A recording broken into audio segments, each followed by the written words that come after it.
Are you still wasting time digging through Odoo's accounting menus to find your tax data? Learn to generate and review a complete tax report in under 3 minutes. We'll start on the homepage, click through Accounting to the tax report, then verify the VAT details before printing. Start by navigating to the homepage of your Odoo.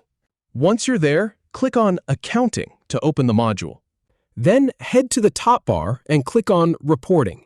From there, select Tax Report. Now, you'll need to select the reporting period. Click the Date or Period filter to see your options. Then, pick the specific period you want to report on. Or choose a predefined period, like this month, this quarter, or this year. With the period set, review the tax amounts in the report. Next, review the details of VAT computation. Check the allowable input tax. And review the adjustments/deductions from input tax. If you wish to print the report, click Print at the top left corner, and you're all set. If you have any feedback, or if any info is inaccurate, please leave a comment below. We'll do our best to answer or redo the video if needed. Thanks for watching.